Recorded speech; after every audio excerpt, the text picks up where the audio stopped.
So, hello, Francesco Mora Catlett.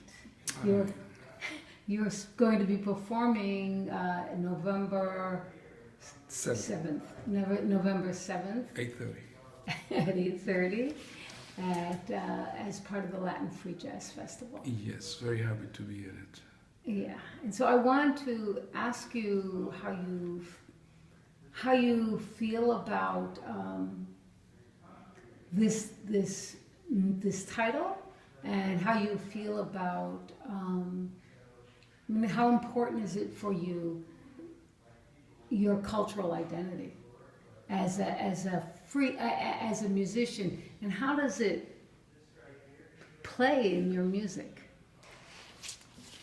I guess we have to touch on the base that recently I talked about jazz as African. Mm-hmm. Coming from a Latin American country like Mexico, where I grew up. I was born in D.C., but I grew up in Mexico City. The most two important things that happened to us as far as jazz is concerned when Louis Armstrong and Duke Ellington came around. So I was back in Mexico City after Berklee College of Music in Boston, trying to do an avant-garde movement, and it didn't work out. When I saw Sandra was coming into town, I said, this is impossible. This is the avant-garde of avant-garde. What's going on here? And he was responsible for bringing me to the United States in '73. And I worked with him till 1980. But being in Mexico and always relating to jazz, you know, being in the Latin American countries, of course, the closest thing that we had to was the African presence in Mexico, what we saw, the Cuban people that were there at that time. Celia Cruz, La Sonora Matancera, Silvestre Mendes, you know, those were the black folks around that we knew that were doing music, you know. And of course, we always looked at the United States and their tradition, you know, Ornette Coleman, you know, Sun Ra, these kind of folks. So it related to us like that, you know. This is a highly African form of music. And of course, now being in the United States and being able to participate in this festival is something coming together also, you know, being able to participate. I guess it's a Afro-Latin American individual, you know, in this, Right. in this festival, you know.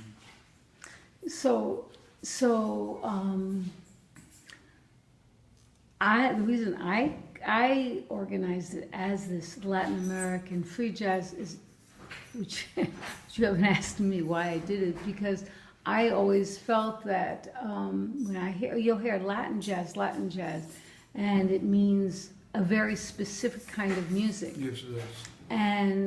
But many Latin artists that I know don't play that way. Right. So, yet, nonetheless, your cultural identity still it's part of. So do you have to, you know, I would think it's still very important to you. It just Sure. plays differently because it's coming from you. So can you talk about that and how if you relate to what I'm saying, or how you relate to what I'm saying? Well, I started a label called AACE Records in Detroit, which is African American Creative Experience. And the reason why I did it is because in Latin America, you know, we have these incredible geniuses. We have incredible musicians all over. But they don't have the exposure that musicians from the United States have, obviously, because the resources are not as great financially, or the promotion or the publicity. So it's something that I feel that it needs to be exposed strongly, that it needs to be promoted, you know, that it needs to be pushed. Because an equivalent, you know, we have a tremendous publicity and promotion that comes from the United States and overshadows, you know, creativity in other parts of the world, not just in Latin America. You know, maybe you should start a free Haitian, you know. Right. Absolutely. Jay, she was out there. Yeah, that becomes even more political, I know. But something I am not afraid of being, by the way. I just think to be alive, one must be has political overtones. Just to live in this world, how can you Right. not be? Well, I had out of the interest as far as my identity. You know, my mother is Elizabeth Catlett, the African American sculptress and printmaker. And growing up in Mexico, you know, I always was exposed to African American culture. Right. You know, it was part of what I had to be or what I had to find out about it.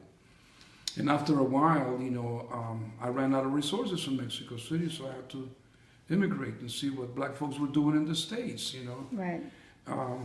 I was kind of dreamy about it, you know, and I was disenchanted, you know, when I came here, especially coming into Boston in the early 70s. I can imagine. My God, what's going on? You know, McCoy Tyner with no gigs, Razan Roland Kirk with no gigs. What's going on here? What is this? Yeah. But I guess it's part of the nature of it, you know, and the fight and the struggle that we have to do in order to survive and, you know, maintain ourselves creative in the music scene. Yeah. It's really it's amazing how unaware many people are of this kind of struggle that African American or Latin American artists go through just to do their art. And that, so can you just, are you comfortable to talk about that? Just, yeah, definitely. You know, that's what I am. right, you're a fighting guy. You know? Right. I learned about this. I really learned about this struggle working with Sun Ra. You know, I did 8 years, from 73 to 1980. You know, lived in Philadelphia with the fellows. You know, but now it's like it was such a precious experience. You know, having to work with John Gilmore, you know, Marshall Allen, Pat Patrick, you know, mentored by Sun Ra. Wow, incredible experience, you know. yeah, And then later on, you know, in the 80s, I was working with Max Roach, you know, with the Boom Collective, you know, and those guys. Right.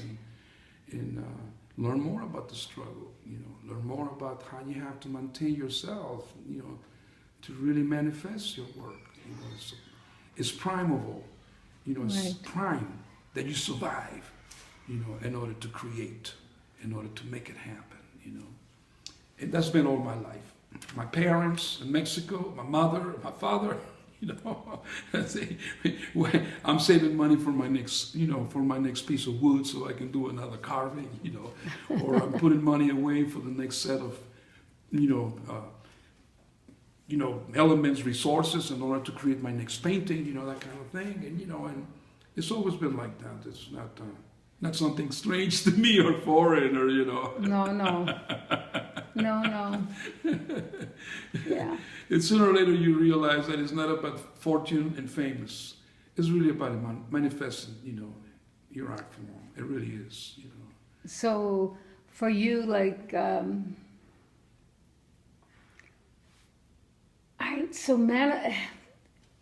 I would like to hear more about, like, what is your idea about